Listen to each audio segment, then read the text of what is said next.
ang kinaiya ni Santa Monica modelo natong tanan unsaon paglimpyo ang atong kalag.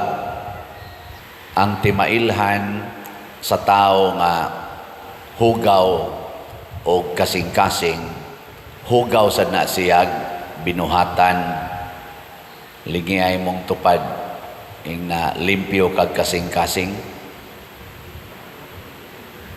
Matan-a ba? Unya, kung ang atong kasing-kasing gani hugaw, nya sige tag panglimpyos gawas, maproblema ta. Nga naman, ma-stress kita kay ang tuburan sa kahugaw, dili man kaning sa gawas, di aman sa sulod.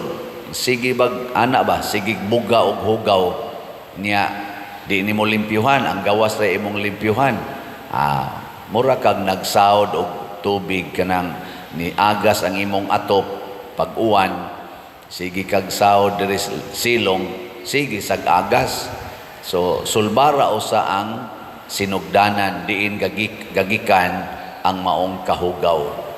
Muna si Monica, limpyo man siya kasing-kasing, nataymingan nga ang iyang bana si Patricios ug usas iyang mga anak si Agustin hugaw kayo kasing-kasing. Unsa may gibuhat ni Monica, gasigi ra siyag ampo nya hilak. Ang nigawas sa iyang binuhatan ba, ampo og hilak nya gasigig higugma, gasigig alagad sa iyang bana og sa iyang anak nga si Agustin. Nindot no? Saman, ganahan mo mubuhat ani? Kana bang imong anak musuyop, di ra ka masuko, magsige ra kag hilak og ampo nya higugma. Saman, di mo muyaw-yaw. Imong bana kusog kayong mga bit, sugarol kayo, bunogon pa ka, igo ra jud ka mo hilak, ampo o nya higugma. Saman, mutuman mo ana dili. Mingaw man. Una, sa atong unang pagbasa, si San Pablo ni-remind sa taga Tesalonica, ingon siya diri, kaning pag-anhis Ginoo, gitagna-tagna man ni, nangahadlok mo ani. Ayaw mong kahadlok sa pag-anhis Ginoo nga matapos ng kalibutan, kay dili ni moabot basta dili pa mahitabo ang katapusang pag-alsa sa tigibutan dire. Dili pa mahitabo ang mutong asane, kay ang maong adlaw dili moabot kun dili pa mahitabo ang katapusang pag-alsa batok sa Dios, og dili pa motungha ang taong yawanon nagitagana alang sa impyerno. Mauna nga matod pa niya diri, ang maayong balita nagihatag kanha ninyo unya ang modeling ni Hesukristo mao gyud atong sintrohon. Di ta anang katapusas kalibutan or kamatayon, kay buhaton man gid na, mahitabo man gid na, pero kuan ra man na external, kanang mamatay nato lawas ra. Ang gusto gyud ni San Pablo nga ang mga magtotoo magtan-aw gyud sa kasing-kasing, ilabang gihuptan ang maayong balita, ang ebanghelyo ni Kristo sa ilang kasing-kasing, kay mao man ay dili malangkat sa yawa. Kining kalibutan pwede ra man iglangkaton, kanang imong balay pwede ra kag hinginlan diha, kanang imong bahandi sa usa lang kapag pamilok, usahay kalit lang nagkawa, kanang imong tupad way siguro ugma wa na ina imong tupad, ina ako di jud ko manigurog na apaka ugma, ina bitaw Nya og kana mo'y atong sigihag sentro, limpyuhan ang balay, limpyuhan ang ato dihang lawas. Nya nalimot na ta ang ato dihang kasing-kasing, wa na dihang magkupot sa balaang kasulatan sa Ebanghelyo sa Ginoo. Wa na. Mao na nay pinakahugaw. Kay inigabot sa Ginoo matud pa sa atong tubag sa Salmo, moabot ang Ginoo aron maghukom sa yuta. Unsaon ta niya paghukom? Iyang tan-awon ang atong mga tagsa-tagsa ka binuhatan. Nya sa ako nang gikaingon, ang hugaw nga kasing-kasing hugaw sad og binuhatan. Dinhis Pilipinas naataroy giatubang nga kagubot. Ang mga kapulisan way hunong sa pagsigig atake anang naang lugar nga gitawag og Kingdom of Jesus Christ, lugar sa mga katawhan ni Pastor Kibuloy. Ang ila diha limpyuhan nila kay ilang giakyos si Pastor Apollo Kibuloy o pipila ka mga kauban nga mga hugaw, mga kriminal naghimog sa laod sa atong nasod ug sa katawhan. Mao nang ilang gipangita kay ilag yung kuhaon ning tuburan sa hugaw para sa mga kapulisan nga mao si Pastor Apollo Kibuloy. Lingiya imong tupad ing na mutuo ka nga limpyo ang mga pulis. Ing na ba? Ing na mutuo ka nga limpyo ang mga pulis.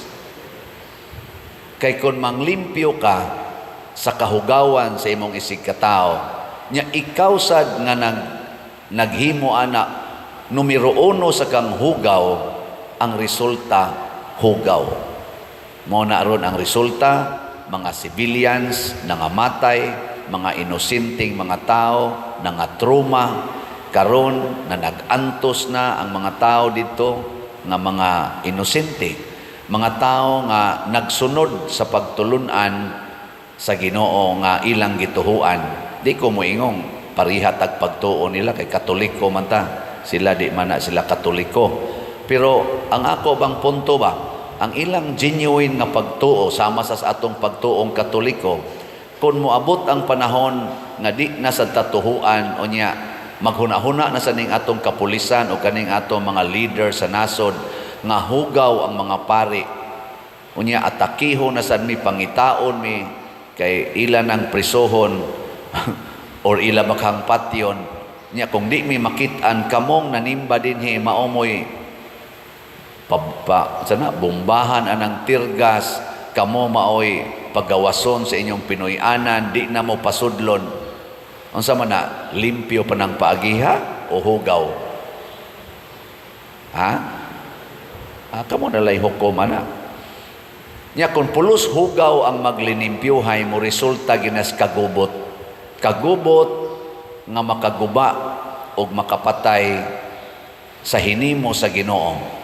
Sama pananglit sa atong lawas. Muna nanay nangamatay dito sa mga sakop ni Kibuloy o niya nanasay na nga damage nga mga properties na nga silo nga mga kasing-kasing o hunahuna sa atong mga leader sa nasod nagkakuan na, kabangi na, ambot og asa ginikotob. Klaro kayo nga ang gigamit paglimpyo ang hugaw nga kasing-kasing. Sama ni Santa Monica ang iyang gigamit paglimpyo sa iyang bana o sa iyang anak, ang iyang pagampo, ang iyang paghilak o ang iyang maalagarong gugma. Pagkanindot og resulta, ang pagano niyang bana si Patricios na convert, na bunyagan, nituos Ginoo, niya namatay. Wa mamatay nga pagano. Si Agustin nga portig yung daghanag bisyo, labi na ning sexual immoralities nga iyang gi-engage og maayo. Pagkaedad og mga 31 ba to, 32 anyos, nakaamgo og nadutlan sa maong mga pagampo ni Monica og nisulod sa di lang Katoliko nga pagtuo ni sulod pagyus pagkapari. Namatay si Monica dito sa Ostia, gikan sila sa Milan, balik sa ilang lugar sa Tagaste sa Africa.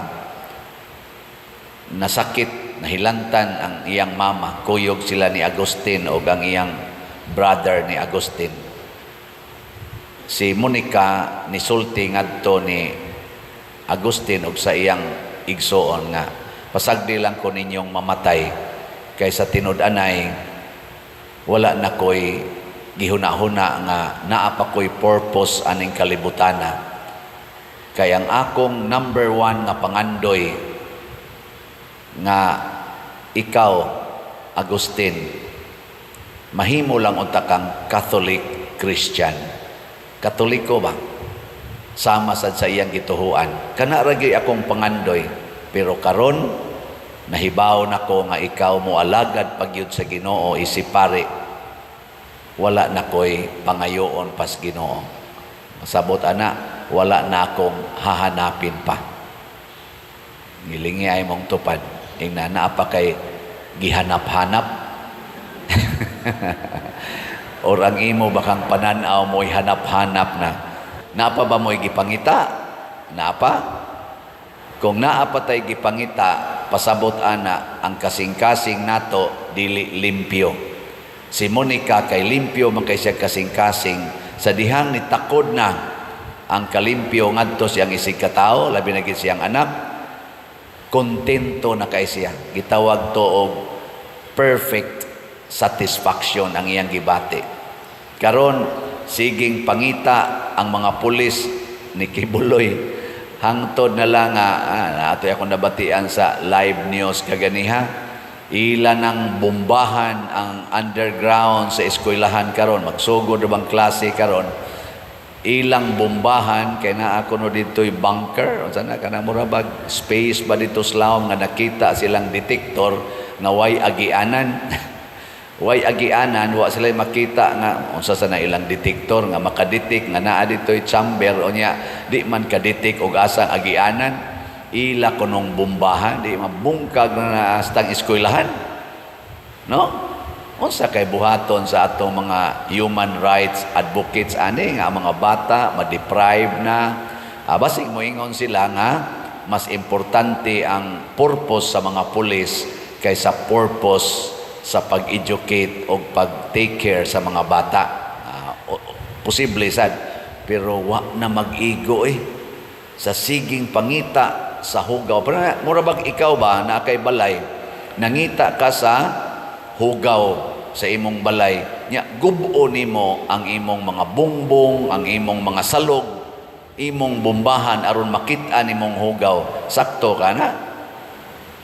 Pamatyo nimong mga tao nga nagpalibot diha nga imong giakyos nga nagdepinsa kunuhay sa usa ka kriminal nga akyos dili pasad ka ng convicted. Accused pa lang. Nya imo na silang ipanish, imo na silang pamatyon ang uban. Dili pa gyud maluoy, wa gani gyud declaration nga kaning nangamatay karon, kaning nangasamdan karon, kaning nangatrauma karon, tulubago ni nato, wa gani na nga declaration, way kaluoy.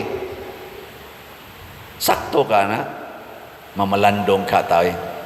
Mao na mga bunga ni sa atong hugaw nga kasing-kasing. Parihagod sa nahitabo sa laing nasod, Hamas, Israel, Ukraine, Russia, sige silang gubat daghan na kaigda nga matay mga tao aron lang kunuhay pagpatunhay sa ilang gitawag og hustisya o kaangayan.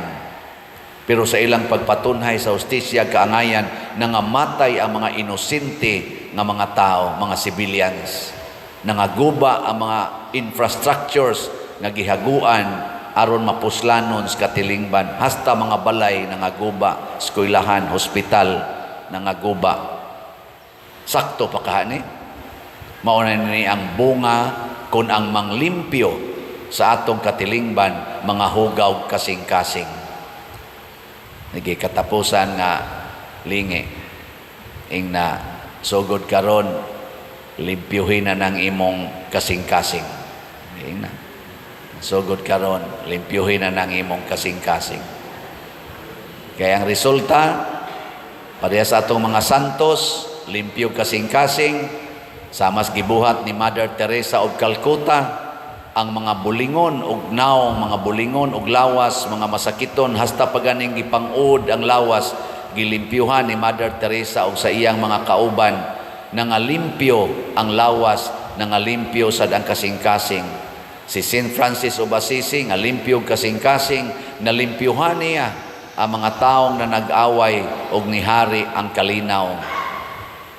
Daghang mga santos nga atong modelo sa atong simbahan. Hasta gani si San Agustin, nahugaw kaniadto, ang iyang kasing-kasing, niingon din siya, my heart has been restless until it rests in you. O gikan ato, iya na diyong gipromote ang paglimpyos kasing-kasing nga karon ang mga Agustino na to mga kaparian, OER, kanang atong OAD, kaning atong USA, kanang Gadadya, Santo Niño, pagkadaghan sa ilang nabuhat nga paglimpyo sa katilingban sa tibuok kalibutan, bunga sa nag-awas-awas nga kalimpyo sa kasing-kasing ni Agustin. Mao na siyang tinuod. Dinis ato, daghan mang muanhi dinhi, moingon din sila, Pader, limpyo kayo inyong grounds, limpyo kayo inyong simbahan. Limpyo ba? Limpyo? Nganong nalimpyo man ni siya? Secret.